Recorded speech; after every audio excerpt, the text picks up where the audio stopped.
Welcome back, beautiful people. Mayambo, channel asida amuka hanna taramna okjari. Channel asida sandokjariba wari nungshigi thausa. Writer amadi narrator anigi achinba khara leijabana nungtigi sandokjaba ngamjadre. Masigidamak listener khudimakna pukchal changna ngakpigani. Loinana yariba makai Sunday amadi Wednesday da wari asi mayamda khudol jamjanaba hotnajage. Loinana hauziki oiriba COVID-19 gi susing asi aikhoi pumnamakna leingaki oiba pathapsing face mask upiba social distance ngakpiba khutcha ningthina hamtokpiba asinachingba tongan-tonganba kanglonsing asi inminnaduna chatminnaduna leina asibu laksinbada saruk yaminasi hotnaminasi wari asi haujarage. Ngaihak putharaba matung thauzal masa fresh oithokpa loiraga thoklake adufaw nungsidi tumduna leirame thauzal haifet yinglamlaga thoklake pocket dagi phone do lakthokduna pari da call tawi ring anirag chatpaga pari phone paikhalake pari yorabo yora'e makha tabadi kai numittage hausiba thintharaga afaba oiroi hayingdagi dum haurase fare adodi aina fanaba selakage pung mapan adaida yoroknaba tawro hoi nangsu ichanjanabiraina aigi khudong chadabada nangna mateng tawbiriduga hairurati sidi kaisu nate ibo yaradi thawai fok thabige haribani ada thawai si pamu bhaiwani Thauzalna nokaga yare thawai pamuraga dum laibiyo ai pap kabuba ngamoi parina adune aiju nang pap phawdi puhalloi harise thawai pamuje thauzal adum noki aduga makha tari fare haying thengnarase parina hoi amado fajana yengsinbiro Thauzalna Koldo kaklaba matung poketa amuk hapchingre aduga mana order tawkiba achapoto loire haibaga mapa chanana puduna lae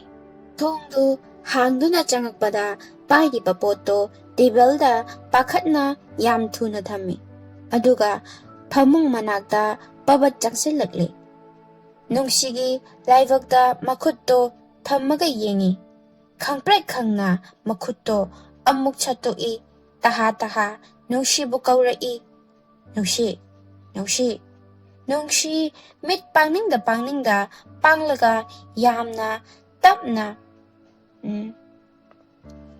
nasaji thengba ngamdre hospital chatnaba thausi kaisu tawroye kaino kaisu tawroi haibo ha Nungshi kumakte Thauzal phone do loktokaga pari da call tawrae pari ju set paikhatli pari kaidawre gari ama puraga yam thuna lao si khak haraga call do kakthatle pari shu taha chenthoraktuna kep ama faraga Thauzal gi manakta lae somdana nungsi hogat phau ngamdre blanket ne kaine pulap kon khatlaga chenchat tawduna lakpado ubada parina kep ki thongdo fat hangdoi thuna yangna nungsibu kep to da hapkatle jaldi Thauzalna pakhatna hairakpani driver shu speed kanna thauri adubu Thauzaldi gari do chatraboi ningi jaldi tesa laiye jaldi ꯊꯧꯖꯥꯜꯅ hospital ꯌꯧꯅꯤꯡꯕꯅ ꯉꯥꯏꯉꯝꯗꯅ ꯍꯥꯏꯔꯛꯄꯅꯤ꯫ ꯍꯦ, ꯇꯥꯕ꯭ꯔꯣ ꯁꯦ? ꯃꯤꯠ ꯄꯥꯡꯉꯣ꯫ ꯇꯥꯇꯣꯜꯗ ꯀꯧꯔꯤꯁꯤ ꯇꯥꯕ꯭ꯔꯣ? ꯁꯦ, ꯃꯤꯠ ꯄꯥꯡꯉꯣ꯫ ꯍꯥꯏꯅ ꯅꯨꯡꯁꯤꯒꯤ ꯈꯖꯥꯏ ꯑꯅꯤꯗꯣ ꯈꯨꯠ ꯌꯦꯠꯅ ꯆꯞꯁꯤꯜꯂꯒ ꯍꯥꯏꯔꯛꯄꯅꯤ꯫ ꯄꯥꯔꯤꯁꯨ ꯇꯧꯐꯝ ꯈꯪꯗ꯭ꯔꯦ, ꯊꯧꯖꯥꯜꯒꯤ ꯃꯇꯧꯁꯨ ꯌꯦꯡꯕ ꯉꯝꯗ꯭ꯔꯦ꯫ ꯐꯣꯟꯗꯨ ꯑꯃꯗ ꯑꯃꯨꯛ ꯇꯧ, ꯑꯃꯗ ꯑꯃꯨꯛ ꯇꯧ, ꯄꯥꯎ ꯐꯥꯎꯅꯔꯤ꯫ ꯍꯣꯁꯄꯤꯇꯥꯜ ꯌꯧꯔꯛꯄꯒ ꯌꯦꯡꯕ ꯌꯥꯅꯅꯕ ꯍꯥꯏꯗꯨꯅ ꯄꯥꯔꯤꯁꯨ꯫ ꯉꯥꯏꯍꯥꯛ ꯂꯩꯔꯒ ꯍꯣꯁꯄꯤꯇꯥꯜ ꯌꯧꯔꯦ꯫ ꯍꯥꯟꯅ ꯄꯥꯎ ꯐꯥꯎꯅꯈꯤꯕꯅ ꯔꯦꯗꯤꯗ ꯂꯩꯔꯝꯃꯦ ꯗꯣꯛꯇꯔꯁꯨ꯫ ꯅꯨꯡꯁꯤꯕꯨ ꯗꯣꯛꯇꯔꯁꯤꯡꯅ ꯀꯨꯞꯊꯅ ꯌꯦꯡꯂꯤ꯫ ꯊꯧꯖꯥꯜꯗꯤ ꯇꯧꯐꯝ ꯈꯪꯗꯅ ꯃꯇꯦꯛꯇꯨꯗ ꯍꯟꯒꯠ ꯍꯟꯗ ꯆꯠꯂꯤ꯫ ꯊꯧꯖꯥꯜ ꯃꯥꯏꯊꯣꯡꯗ ꯄꯥꯈꯠꯄ, ꯑꯋꯥꯕ, ꯅꯨꯡꯉꯥꯏꯇꯕꯒꯤ ꯃꯃꯤ ꯑꯃꯠꯇ ꯇꯥꯗꯦ꯫ ꯋꯥꯈꯜ ꯑꯃꯗꯅꯤ ꯃꯥꯅ ꯀꯣꯏꯆꯠ ꯆꯠꯂꯤꯕꯁꯤ꯫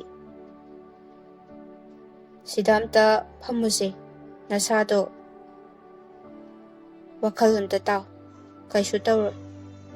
ꯄꯥꯈꯠꯀꯅꯣ꯫ ꯄꯥꯔꯤꯅ ꯍꯥꯏꯔꯛꯄꯅꯤ ꯊꯧꯖꯥꯜꯒꯤ ꯃꯅꯥꯛꯇ ꯆꯪꯁꯤꯜꯂꯒ꯫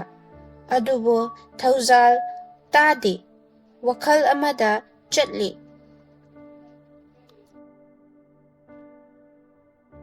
ꯄꯥꯔꯤꯅ ꯈꯨꯗꯥꯡꯗ ꯇꯥꯞ ꯄꯥꯏꯗꯨꯅ ꯆꯤꯡꯁꯤꯜꯂꯒ ꯊꯥꯔꯤꯕ ꯇꯨꯜꯗꯨꯗ ꯐꯝꯍꯜꯂꯤ꯫ ꯊꯧꯖꯥꯜꯅ ꯄꯥꯔꯤꯅ ꯍꯥꯎ꯫ ꯊꯧꯖꯥꯜꯅ ꯑꯩ ꯌꯥꯝ ꯄꯥꯈꯠꯂꯦ꯫ ꯄꯥꯔꯤꯅ ꯀꯩꯁꯨ ꯇꯧꯔꯣꯏꯁꯦ,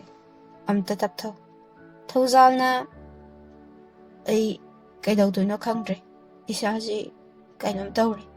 ꯁꯤ ꯍꯥꯏꯔꯒ ꯊꯧꯖꯥꯜ ꯄꯤ ꯁꯤꯟꯊꯔꯛꯏ꯫ ꯄꯥꯔꯤ ꯅꯨꯡꯉꯥꯏꯇꯅ ꯊꯧꯖꯥꯜꯗ ꯌꯦꯡꯉꯛꯏ, ꯑꯗꯨꯒ ꯄꯨꯛꯅꯤꯡ ꯐꯥꯗꯕꯤꯔꯛꯏ꯫ ꯄꯥꯔꯤꯅ ꯀꯩꯒꯤꯅꯣ ꯅꯪꯅ